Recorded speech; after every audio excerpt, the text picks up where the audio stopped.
Dashbur, witam Was na naszym nocnym wyjściu. Jest już taka naprawdę ciemna noc. Przyjechaliśmy potestować trochę sprzętu. Zaraz Wam trochę opowiem o tym sprzęcie, ale najpierw Wam powiem, kto trzyma kamerę. A może sam powie? No ja. A ja to jest sam Mariusz. Wyciągnąłem Mariusza Z domu. z domu.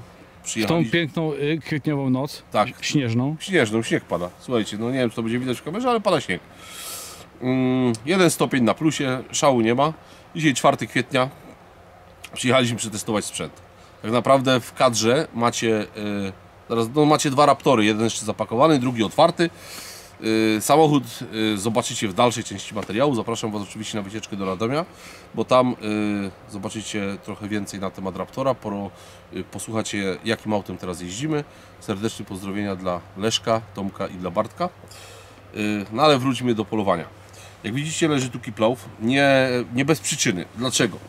Dlatego, że mamy tutaj nową nasadkę od Hika. Zresztą firma Hik u mnie tak dosyć często gości, dlatego że przedstawicielem Hika na Polskę jest m.in. firma taniepolowanie.pl i tutaj dziękuję Marcinowi za udostępnienie sprzętu, bo bardzo dużo osób pytało o nasadki. A z racji tego, że były już testy noktowizorów celowników, był Infirated E50, był Pulsar, był Alpex, był Part DS35, przyszedł czas na nasadkę. Zaczynamy od nasadki odprzodowej. Następna nasadka będzie nasadka od tyłu zakładana tutaj.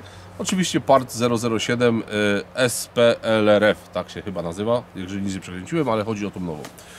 Dzisiaj na warsztat bierzemy, moi drodzy, Hitachi T. Wersję z iluminatorem 940. Tu jest iluminator, ale tu jest dalmierz. Dlaczego ja wolę nasadki odprzodowe? Ano dlatego, że nie zmieniają składu. Dlaczego Kiplauf? Dlatego, że jest lekki. Dlatego, że tu jest luneta 50, a adapter jaki dostałem, też to jest adapter dedykowany do Hika i jest to adapter do lunety ze światłem 50. Ją się bardzo szybko zakłada i ściąga. Możecie ją założyć i ściągnąć w każdej chwili. Ja tu mam taką gumę, której nie przyklejałem. Ona tutaj nie jest przyklejona, ale ona jest w standardzie i można, to jest taka redukcja, że tak powiem, gumowa. I możecie, polujecie sobie w dzień, potrzebujecie w nocy założyć. Zakładacie sobie cyk, stawiacie sobie prosto, zapinacie i po robocie. Oczywiście trzeba to w domu ustawić do swojej lunety, natomiast tą gumę można przykleić na lunetę albo na adapter. Ja bym ją przykleił na adapter, ale z racji tego, że nie przyklejam, no to będzie do kupienia, więc tutaj, że tak powiem, nie przymocowywałem jej na stałe. Tych gum w zestawie w adapterze jest chyba 6, jeżeli się nie mylę, i można sobie to idealnie dopasować. Co jest fajnego? Ta nasadka ma dalmierz. Mało tego, to nie jest tylko nasadka, bo ona może służyć jako celownik poprzez założenie muszli ocznej tutaj. Nie montujemy adaptera, tylko montujemy muszlę oczną, zakładamy montaż i może to być zwykły celownik. A myśmy to wzięli na warsztat jako nasadkę. Co jeszcze Wam powiem? Byłem to oczywiście strzelić na strzelnicy z tego i strzela idealnie, nic nie trzeba było robić, żadnej korekty. Zakładałem, ściągałem, strzela super. Żeby ją zamontować, musiałem ściągnąć szczerbinkę, słuchajcie, więc wykręciłem, zaraz to wraca. Widać tam, Maniek, to? Tak, widać. Widać, nie? Musiałem wykręcić szczerbinkę, bo ona tak fajnie nisko siedzi, więc no, nie weszłaby mi. Więc wziąłem Kiplaufa po to też, żeby pokazać, że można to używać na każdej jednej broni. Słuchajcie, ta nasadka jest o tyle fajna, że jak macie lunetę ze światłem na przykład 40-42, co w zupełności do polowania dziennego wystarcza, bierzecie adapter na lunetę z okularem 42, z obiektywem, przepraszam, 42 i no i polujecie w nocy, tak? No jest to wygodne, no tutaj jest naprawdę, broń sama w sobie jest lekka i ta nasadka również jest lekka. Ta nasadka występuje w 2 wersjach, znaczy w sumie to w 4, bo iluminator wybieracie 850 lub 940, ale jest wersja z dalmierzem i bez dalmierza. Więc mamy akurat wersję, my mamy tą wersję z dalmierzem. Zresztą wszystkie są teraz dostępne u nas na stronie, możecie wejść na sudeckomostoje.com i sobie taką nasadkę zamówić, ale pamiętajcie o adapterze, który jest naprawdę konieczny.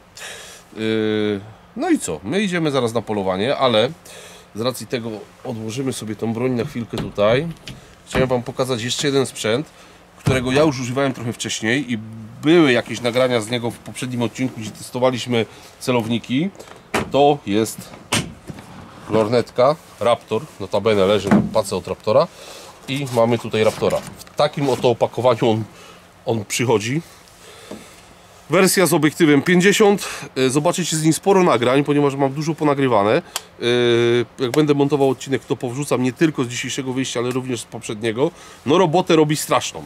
Powiem Wam, że samo termo w środku, bo tu mamy termowizję, noktowizję i dalmierz. I mało tego, może to służyć jako lornetka dzienna.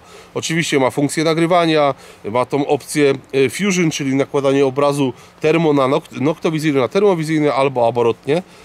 Ale to tak się średnio sprawdza, to nie będę Was czarował, to tak mocno przeciętnie. Natomiast samo termo jest kozackie, nie Mariusz? Zgadza się. No, samo termo jest niezłe, więc bierzemy sprzęt, zasilane fajnie, bo to HIK pomyślał. Mamy tutaj koszyk na 3 akumulatory 18650.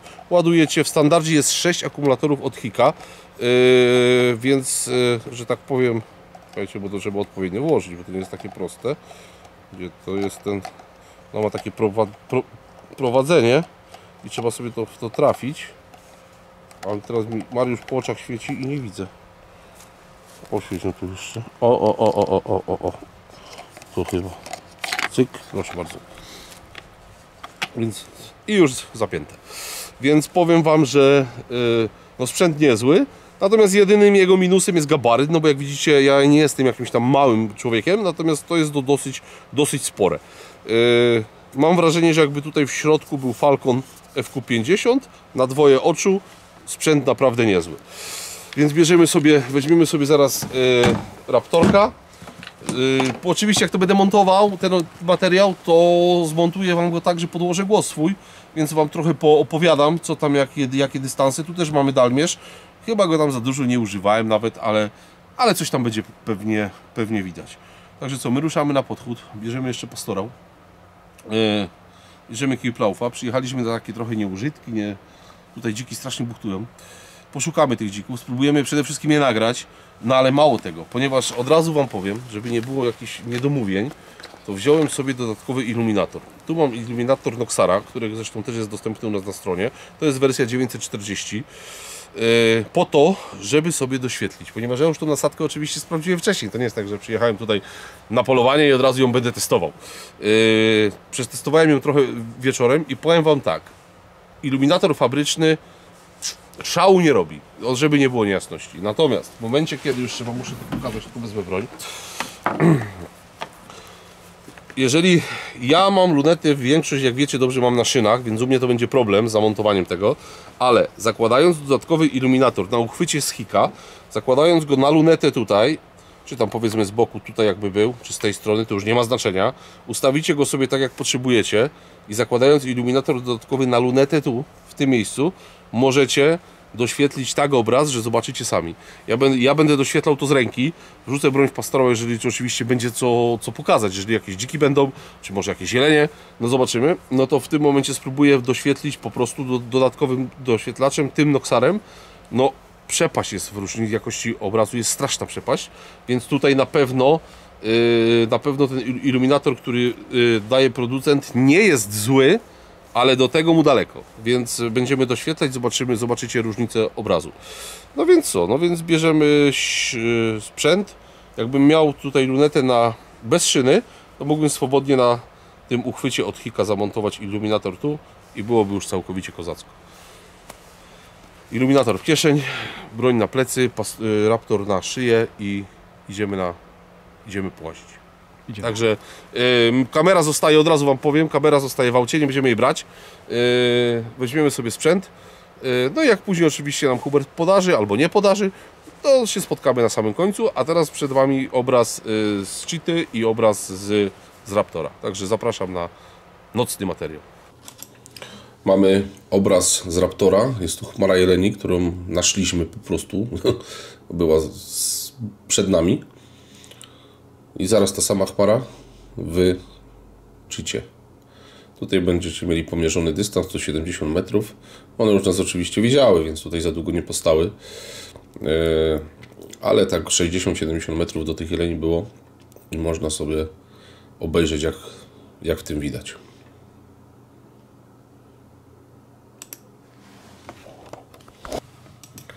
Mieliśmy watachę dzików. Uprzedzając pytania, jak już będziecie mogli popatrzeć, do tych dzików jest w granicach 200 metrów, niecałe, może 150-160 metrów, natomiast były w takim miejscu, że postanowiliśmy je głównie nagrać. Tam był trudny strzał dookoła domy, nie było możliwości. Nie mówię, przerzuciłem się od razu na noktowizję w Raptorze, ale miałem ze sobą Noxara, bardzo dobry doświetlacz i teraz chcę, żebyście zobaczyli, jak można było doświetlić po prostu te dziki z ręki, jak się poprawił obraz. To jest fabryczny iluminator, no szału nie ma, trzeba jasno sobie powiedzieć, rewelacji nie ma, to jest na fabrycznym.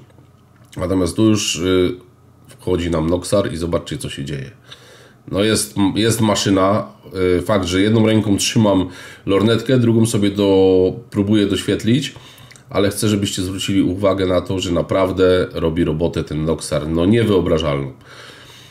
Tutaj no, nie było stabilizacji, tak? Ta lornetka stabilizacji nie ma, więc musiałem sobie radzić sam, że tak powiem, ale no, jakość obrazu na dystansie około 150 metrów jest naprawdę super, jeżeli chodzi o Nokto, no ale ja już zauważyłem, że każda noktowizja, ona wymaga dobrego iluminatora. Dobry iluminator to jest podstawa.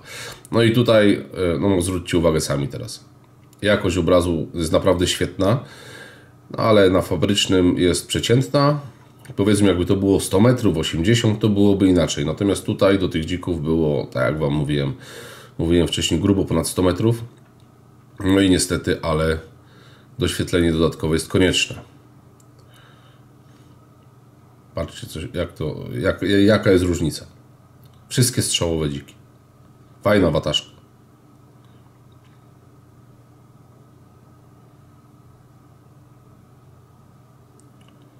Noxar robotę robi naprawdę niezłą i jest kompatybilny chyba z każdym celownikiem lub noktowizorem obserwacyjnym.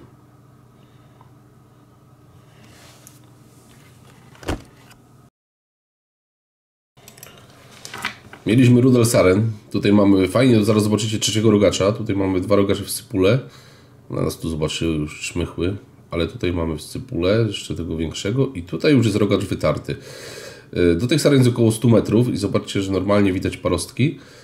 No, tutaj mamy kolejnego rogacza i myłkus. Tutaj ewidentnie widać, że jedna tyka wyższa, druga niższa i tak specjalnie go ponagrywałem trochę dłużej. Nawet gdzieś tam przy okazji polowania w nocy na dziki można sobie myłkusa znaleźć. Był z kozą, zaraz zobaczycie. Tutaj ewidentnie widać, że rogacz ciekawy. No i mamy dziki. Udało nam się nazdeptać dziki. No i tu będzie takie nagranie dłuższe.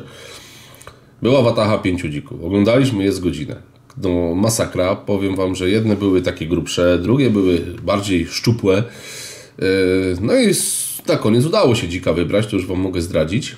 Natomiast tu chciałbym, żebyście zwrócili uwagę w Raptorze na jedną rzecz. Do tych dzików nie jest daleko, od razu Wam powiem. Tutaj chyba nagrywaliśmy na dystans około 100 metrów, może niecałe 100 metrów było.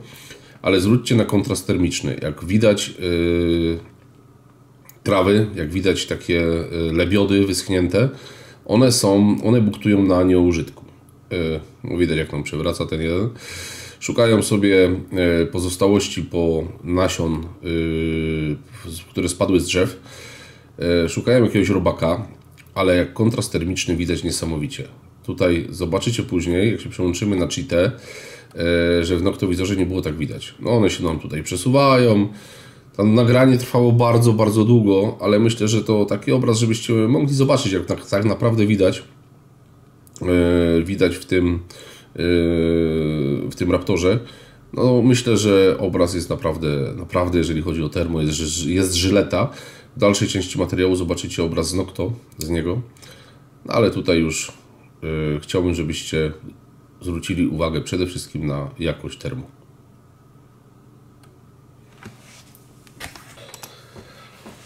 No i teraz chciałbym, żebyście popatrzyli na dziki w noktowizorze, żebyście popatrzyli na, jak widać w cheacie, jako nasadka i tutaj jest doświetlany Noxarem. Będziecie widzieli różnicę, więc nie będę tu za dużo gadał. Myślę, że każdy sobie oceni sam. To jest fabryczny iluminator, tak jak widzicie teraz. I mamy Noxara. Różnica, no jest. No jest. Dystans jest około 100 metrów. Zresztą już wam tam pomierzyłem te dystanse, żebyście mogli sobie zobaczyć. Niestety doświetlałem tu z ręki, tak? Wam wspomniałem na początku odcinka.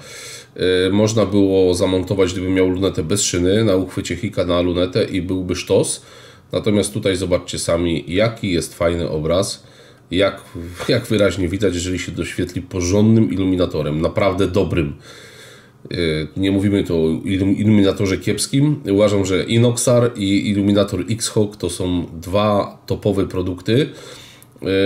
I tutaj nie ma nawet co szukać czegoś lepszego, bo w tej chwili uważam, że na rynku nic lepszego od Noxara po prostu nie ma. No, dziki 120-130 metrów, one za chwilę będą bliżej, my zaczęliśmy podchodzić, była cała watacha, no zaraz zobaczycie sami, ale taki obraz dla porównania myślę, że ciekawy. Tu już było zdecydowanie bliżej do tych dzików. No i teraz zobaczcie, macie fabryczny, no widać, że jest dzik, tak? No widać, gdzieś tam sobie chodzi po tej skarpie, coś tam buchtuje, oczy się świecą, z prawej strony drzewa jest następny.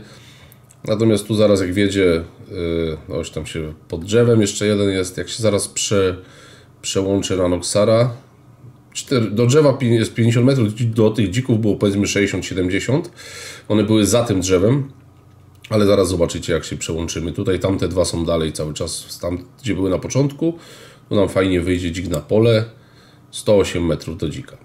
Ten dalmierz tu robi robotę naprawdę dużą, i moim zdaniem rozwiązanie świetne. No i zaraz zobaczycie jak się przełączymy znowu na Noxara, bo na razie lecimy na fabrycznym. Ale fabryczny też daje radę. To nie jest tak, że on jest jakiś beznadziejny. Na pewno są lepsze. Natomiast tutaj możecie zobaczyć jak fajnie widać. Ponad 100 metrów. I wchodzi cyk, wchodzi Noxarek.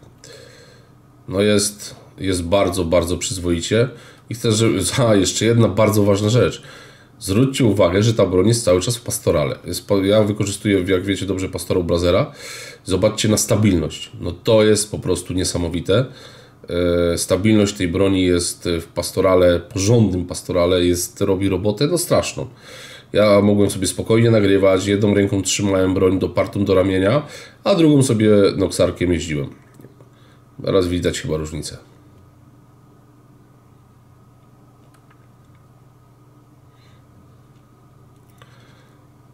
Za chwilę te dziki będą jeszcze bliżej. Ja tych nagrań zrobiłem tutaj sporo. Po to, żebyście ocenili sami, tak? Gdzieś tam próbowałem dystans wam mierzyć, żebyście mieli świadomość, jaki to jest dystans. Wydaje mi się, że ja wam powiem tak. Ta nasadka robi robotę, no naprawdę bardzo, bardzo dobrą. Czy ja bym ją kupił z dalmierzem? Nie wiem, różnica w cenie w zakupie jest i to znaczna, bo jest wersja z dalmierzem, jest wersja bez dalmierza, tak? Ale na pewno bym zainwestował w Noxara, na pewno bym zainwestował w uchwyt po prostu na lunetę, zależy jaką lunetę macie. No bo to przy odpowiednim ustawieniu no daje wam możliwość no naprawdę rozpoznania zwierza doskonale. Myśmy tutaj z Mariuszem nagrywali te dziki godzinę czasu. Staliśmy sobie na polu, one sobie tam chodziły, dystans się później zmniejszył, ale wybraliśmy dzika, no zaraz zobaczycie na końcu, wybraliśmy dzika moim zdaniem tego, którego mieliśmy wybrać, bo co ciekawe było tam 5 dzików i wszystkie 5 były to dziki żeńskie, więc 2 były takie grubawe, więc może i tam już zapylone, ale 3 były takie, jak ja to mówię, pistolety. No tu jeszcze żeśmy podeszli bliżej do nich, zmniejszyliśmy ten dystans, tutaj zobaczcie, fabryczny iluminator, dzik na skarpie. Zobaczcie jak to będzie wyglądało na Noxarze. Jest różnica i to spora. Więc powiem wam, że naprawdę trzeba by to oczywiście ładnie sparować, ustawić, potencjometrem ustawić sobie moc i tak dalej, ale to jest wszystko do zrobienia. Jak ktoś chce, to zrobi bez żadnego problemu. Natomiast tutaj na tym dodatkowym iluminatorze jest rewelacja.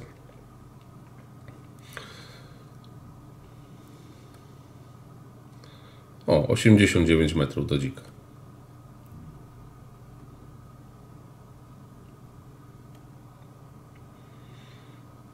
Ale stabilność, jeszcze raz powtórzę Wam, stabilność tego pastorału jest niesamowita. To jest po prostu niewyobrażalne, jak można stabilnie mieć broń. To jest bardzo, bardzo ważne. Mało jest tak dobrych pastorałów na rynku. Naprawdę mało.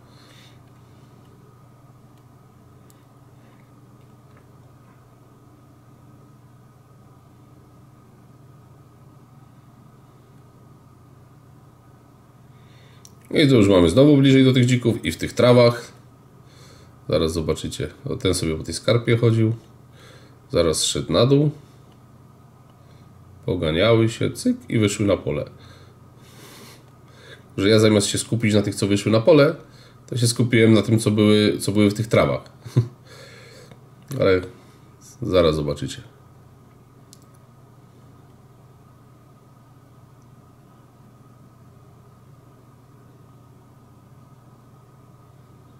O.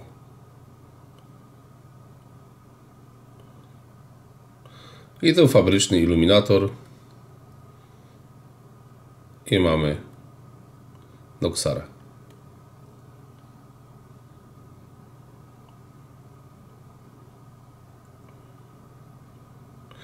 Noxar był iluminacji 940, więc wydaje mi się, że jakoś robi swoje. Widać, jak pobuktowane wcześniej miały. O, jeszcze Wam zmierzyłem 50 metrów do dzika. Ale tu już dostał, chyba go coś zaniepokoiło, bo wiatr był taki boczny. No i one dalej sobie tutaj buktowały. Także zostawiam Was z materiałem. Czekam na Waszą opinię. Czekam na Wasze oceny. Jak oceniacie tą nasadkę odprzodową, jednocześnie nasadkę, celownik, to może być nawet urządzenie obserwacyjne. No na pewno iluminator drugi robi robotę straszną, więc ja tutaj bym sugerował, żeby sobie ten iluminator dodatkowy dokupić. Montaż tego iluminatora w przypadku nasadki, tak jak Wam wspomniałem, na uchwycie Hika do lunety można wycentrować idealnie. Nie trzeba drugiego montażu, nie trzeba, że tak powiem, stosować zmiany baz montażowych, no chyba że ktoś ma szynę Picatinny i może samą nasadkę wykorzystać jako celownik, tak? Ale tutaj w tym przypadku uważam, że jest to rozwiązanie bardzo, bardzo uniwersalne, pozwalające Wam polować w każdych warunkach. No idziecie na rogacze, mamy teraz, za chwilę startuje sezon na rogacze, idziecie z lunetą dzienną, nawet ze światłem tam 42, czy to już nie ma znaczenia. Dobieracie odpowiednią przejściówkę, nasadkę do kieszeni, no i powiem Wam, że pozostajecie dłużej. Bierzecie sobie, zakładacie na lunetę i polujecie w nocy na drapieżniki, czy polujecie w nocy na dziki, tak? I jeszcze raz Wam powiem, noktowizja jest po to, żeby dobrze rozpoznać. No i tu już mamy finał naszego polowania. Już te dziki takie były trochę nerwowe, już było to za długo. I tutaj sobie przeskoczył jeden, przeskoczył sobie drugi. No i tutaj ten nasz jeden. O, ten najmniejszy.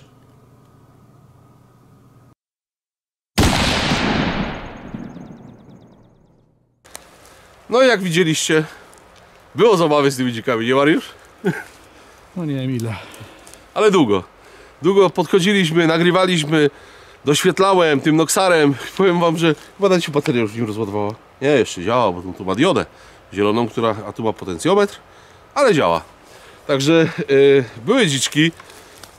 Widzieliście też materiał wcześniej, jak będę montował, to wstawię z Raptora. Natomiast tutaj mieliśmy watachę dzików, które oglądaliśmy godzinę? Godzinę gdzieś, nie?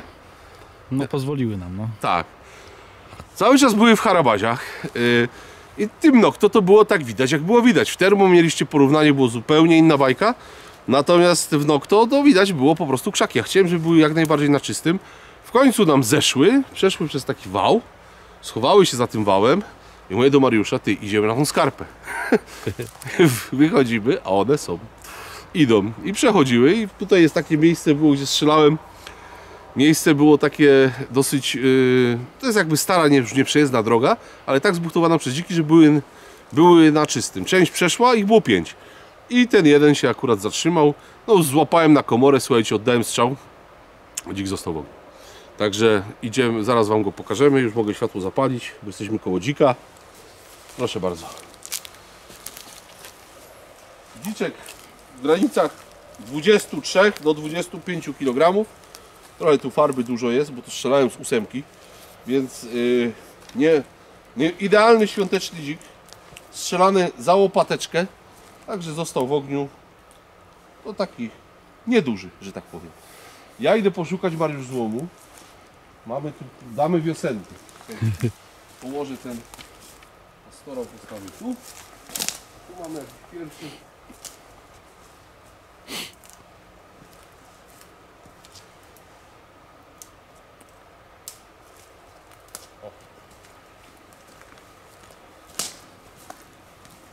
Są tu świerki, ale z racji tego, że mamy pierwszy dzik rozpoczęcie sezonu. Weź zgaś to światło. Oj, dobra, zgaszę. Przepraszam. O. Pierwszy dzik, i to pierwszy dzik w kole w tym sezonie.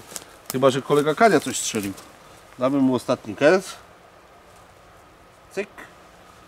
Damy mu pieczęć. A tak mu damy. I cyk. Ładnie. Proszę bardzo. Z dobrej strony? Z złej. Z tej strony. Cyk. Dobra. No i gratuluję. Dasz bór. Dasz bór. Ja się biorę do pracy. Czekam na wasze komentarze. Dajcie znać, jak oceniacie nasadkę. Ja oceniam pozytywnie. Bardzo pozytywnie. Takich testów możemy robić więcej. Ale od razu wam powiem, że ja przestawiam się zdecydowanie na polowanie dzienne. Po nocach mi się już nie chce jeździć. Nie, Maniek? Która jest godzina? I pytaj, pierwszą. Pół do drugiej.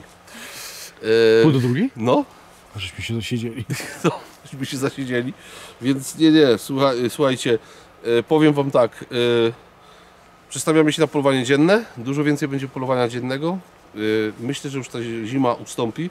Pójdziemy w końcu na jakąś fajną zasiadkę, posłuchamy budzących się ptaków, pochodzimy z Michałem za dnia, poobserwujemy już rogacze. Natomiast dziki, przestawmy się na te dziki dzienne, polujmy więcej w dzień. Natomiast jeżeli będziecie chcieli, jeszcze przed nami testy nasadki parda, zrobimy na pewno, gdzieś tam na dzikach w nocy, żebyście mogli ocenić i na innej zwierzynie. Przed nami testy, porównanie i nasza taka sugestia pastorału. Mariusz, jak nowy pastorał? Dziękuję, dobrze. To bardzo dobrze. Więc zrobimy sobie porównanie pastorałów, zrobimy sobie porównanie tłumików jeszcze, ale to na strzelnicy. No i zaczynamy już takie, zwracamy na stare tory, idziemy polować w ciągu dnia, trochę więcej będzie kniejówki. Wracamy do takiego polowania lightowego, jakaś zasiadka, tak jak to było. Natomiast ja już te nocne polowania, to powiem wam, że już mi się nie chce. Naprawdę już teraz trzeba tego dzika wyciągnąć, teraz przyjadę do domu, a rano trzeba wstać, dzieci do szkoły zawieźć, środek tygodnia. Więc co? I tu jesteśmy w ostoi czego? Bobra. Tak, jesteśmy w ostoi bobra. Baniek idzie, mówi, patrz jakie dziury. No rzeczywiście musimy uważać, żeby sobie nóg nie połamali, jak będziemy tego dzika ciągnąć. Więc bierzemy dzika wyciągamy, wiesz, do chłodni trzeba jechać. Aż się boję pomyśleć. Także pracy mamy dużo. A tak jak mówię, więcej polowania będzie w dzień, trochę zasiadek, trochę tematów do poruszenia jest, bo się tam wiele rzeczy wydarza. Zapraszam was na targi do Krakowa. Słuchajcie, ja nie wiem, jak ten odcinek się ukazuje, ale chyba zaraz tuż przed targami, więc jesteśmy na targach. Mariusz jest we Włoszech, jedzie na wyjazd firmowy. Gdzie ty dolecisz? Do Bolonii? Gdzie ty lecisz? Do Bolonii. Do Bolonii. No, tak się bawią pracownicy z Bernera. Firma stawia? Dokładnie. No, wspaniale. Także Mariusz leci na weekend targowy, leci do Włoch. Ty, a sam czy z żoną? Sam. Dobra, Wszystko wiem. No a co? A my się widzimy na targach w Krakowie, także do zobaczenia i już kończymy. Do zobaczenia i dashboard. Nasz wór.